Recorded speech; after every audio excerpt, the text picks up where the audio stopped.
Famous sociologist Immanuel Kant ఒక మాట చెప్పారు, with men the state of nature is not piece but war. ఇది ప్రస్తుతం ఉన్న మిడిల్ ఈస్ట్ దేశంలో ఉన్న రాజకీయ నాయకులకి బాగా వర్తిస్తుంది అనుకుంటా. ఇక్కడ నాయకులందరూ కూడా శాంతిని పక్కన పెట్టి యుద్ధాన్ని కోరుకుంటున్నారు.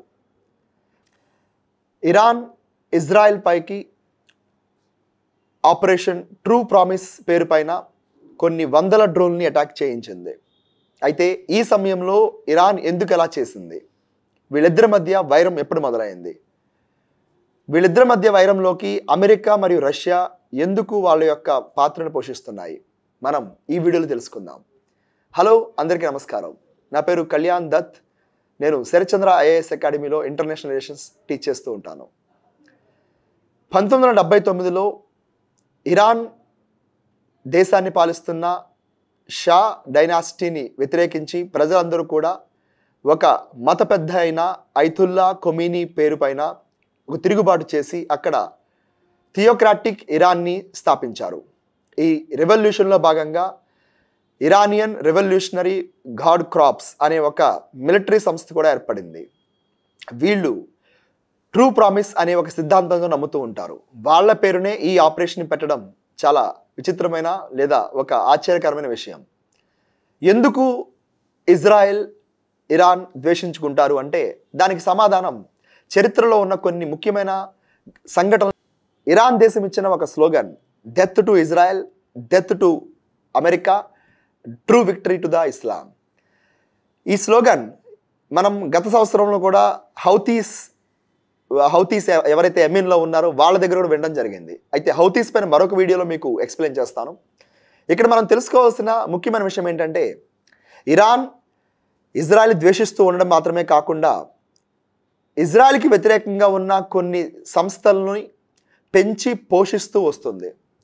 1967 6 రోజుల యుద్ధం ముగిసిన తర్వాత ఏర్పడిన ఇస్లామిక్ రెసిస్టెన్స్ లేదా హమాస్ అనే గ్రూపుకు కూడా ఇరాన్ సహాయం చేస్తుందని, అలాగే ఇరాన్ మరొక గ్రూప్ అయిన హెజ్బొల్లా ఎవరైతే ఇజ్రాయెల్ అంటే ద్వేషిస్తున్నారో వాళ్ళకి కూడా సహాయం చేస్తుందని, హౌతీస్ లేదా హౌతీస్ కూడా సహాయం చేస్తుందని, వీళ్ళ ముగ్గురిని కొలాబరేట్ చేసుకుని యాక్సిస్ ఆఫ్ రెసిస్టెన్స్ని డెవలప్ చేస్తుంది అని ఇజ్రాయెల్ ప్రపంచ దేశాల ముందు వాపోతుంది.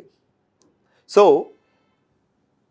ఇజ్రాయెల్కి వ్యతిరేకంగా ఉన్న హమాస్ని, హెజ్బొల్లాని, హౌతీస్ లేదా హూతీస్ని కూడా ఇరానే నడిపిస్తుంది అనేది ఇజ్రాయెల్ యొక్క వాదన. మరొక రకంగా తెలుసుకోవాలనుకుంటే అమెరికా ఇరాన్ ఎందుకు ద్వేషిస్తుంది అంటే ఇరాన్ అమెరికా యొక్క ఆధిపత్యాన్ని ఒప్పుకోవడం లేదు, అలాగే అమెరికాకి వ్యతిరేకంగా కూడా ప్రవర్తించడం మరొక గమనించవలసిన విషయం. ఈ రెండు విభిన్నమైన దేశాల యొక్క అభిప్రాయాల మధ్య ప్రజలు ఉక్కిరిబిక్కిరి అవుతున్నారు. అక్టోబర్ 7న హమాస్ దాడి చేసింది, అందుకే మేము యుద్ధం చేస్తున్నాము, సెల్ఫ్ ప్రొటెక్షన్ కింద ఆర్టికల్ 51 ఆఫ్ UN చార్టర్ను ఉపయోగించుకొని దాడి చేస్తున్నామని ఇజ్రాయెల్ చెప్తుంటే అదే ఆర్టికల్ 51 ఉపయోగించుకొని ఇప్పుడు ఇరాన్ యుద్ధం చేస్తుంది. ఎందుకు ఇప్పుడు ఇరాన్ యుద్ధం చేస్తుందనే దానికి సమాధానం, ఏప్రిల్ 1వ తారీఖున ఇజ్రాయెల్ కొన్ని మిజైల్స్ని యూజ్ చేసి సిరియాలో ఉన్న ఇరాన్కి సంబంధించిన కౌన్సిలేట్ పైన దాడి చేసింది. ఇందులో 7 ఇరాన్కి సంబంధించిన ఆఫీసర్లు చనిపోయారు. సో ఈ మరణం తర్వాత ఇరాన్ పట్టుదలతో ఖచ్చితంగా ఇజ్రాయెల్కి తిరిగి దాడి చేసి మనం ఏంటో చూపించాలనే ఒక సంకల్పంతో ముందుకు వెళ్తుంది. అయితే ఇక్కడ మనం తెలుసుకోవాల్సిన మరో ముఖ్యమైన విషయం ఏంటి అంటే గత సంవత్సరం మొహసిన్ ఫాక్రీజాదా అనే ఒక న్యూక్లియర్ సైంటిస్ట్ని ఇజ్రాయెల్ చంపడం జరిగింది. ఒక 2 సంవత్సరాల క్రితం ఖాసిం సొలైమనీ అనే IRGC Iranian revolutionary guard corps సంబంధించిన ఆఫీసర్ని జనరల్ కూడా చంపడం జరిగింది.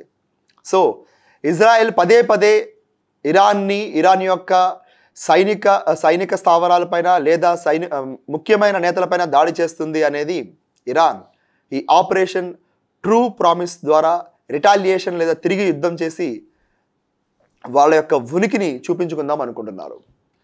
ఎవరు గెలుస్తారు ఎవరు ఓడిపోతారు చెప్పడానికి నేను ఆస్ట్రాలజర్ని కాదు, కానీ ఎవరు ఓడిపోతున్నారంటే మానవత్వం ఓడిపోతుంది.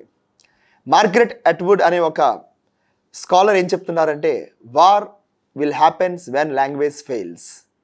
ఇక్కడ భాష మాత్రమే కాదు మానవత్వం కూడా చనిపోతుంది.